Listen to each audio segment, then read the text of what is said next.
Back now at 8:10 with First Lady Michelle Obama opening up about everything from obesity to the Oscars. iVillage chief correspondent Kelly Wallace caught up with Mrs. Obama on Thursday. Kelly, good morning. Good morning, Natalie. We met with Mrs. Obama at a Walmart in Springfield, Missouri. It was the last stop of her third anniversary Let's Move tour. And we covered a lot of ground in our conversation. I began by asking her if she thought Let's Move played a role in obesity rates coming down in some cities across the country. I do think that we played a role in changing the conversation, because I know that when we took on this issue, there were a lot of people, number one, who weren't willing to acknowledge that childhood obesity was even a problem. And many felt that if it were a problem, it was too entrenched, too complicated to solve. So at least I think with the help of Let's Move and the partnerships that we build and our carrot strategy rather than the stick strategy has invited partners in, and we're starting to at least see a clear shift in the conversation in this country. And it's called Let's Move, and you were moving in Chicago. Oh, yes, you were. That was the move part. That was the move part of this national tour, and we were struck by what you were saying to about 6,000 kids there. It seemed a little emotional. I am no different from you. It's my hometown, and you know, these, as I told these kids, I am them. You know, many of these kids are coming from public school systems from around the city, and you know, they're coming from homes where maybe they're seeing some struggles, they don't have resources, maybe they're living in neighborhoods with gang violence, maybe they're going to schools that don't have the resources. You know, I want our kids to know there is no magic to achievement. That is really about hard work, choices, and persistence.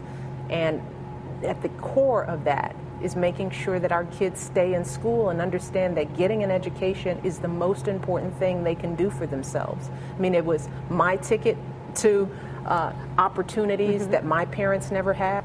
You're in the spotlight, you're used to it, right? And does it still make you scratch your head sometimes when you do something like the Oscars, present the Best Picture Award, and there's a little bit of criticism surrounding that? What do you make of that? That's just the nature of life, you know? I mean, you know, we live in a time when there are bloggers and tweeters and 24-hour news, and everyone has a voice in this, you know, this town square, and it's a big one.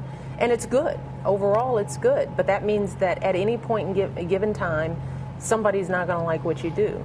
That's just the nature of things. We were also taken at the inauguration watching Malia and Sasha. Are they aware in some way of the pressures of being in the spotlight, especially in an age, as we talked about, a 24/7 world where everyone has a cell phone and can take a picture and put it on Facebook? Are they aware of that? They're absolutely aware. You know, I think the awareness grows with age, you know, but as I've always said, you know, we just try to keep them on the track of their lives. You know, which is one of the reasons why they're not in the public eye that often. And I know another question you keep getting asked about your beautiful bangs, right? The bangs. The bangs. You know, one columnist, there's a lot of analysis of your bangs, as you know. You're like, hello, people. Yeah. But someone said she called them butterfly wings, and she said they show a more fun, freer Michelle Obama. Is there something to that? It's a haircut. I'm sorry. I don't know what to tell you. It's like, you know, I mean, you joked it was a midlife crisis. Yeah, that was a joke. I know, exactly. But it's really a haircut. I've cut my hair before, you know, so you sort of thought people would kind of, you know, I cut it shorter. I had it shorter like 2 years ago. So this is just a cut in the front. So I guess if I cut it in the back, you know, you're the most scrutinized person, but everyone loves the bangs. Well, yeah, thank you. Thank you. We had to ask about the bangs, right? We also had to ask about that now infamous mom dance skit on Jimmy Fallon. Natalie, she told us that Malia thought this was hilarious, but she also said she never expected it would become a viral sensation. She said clearly she made a big enough fool of herself. And we've all done those dances to get the groceries, the sprinkler. Come on, do it with me, Kelly. Tell your father to get over here now. And that was the my favorite one. Yep. Kelly Wallace, thank you. Oh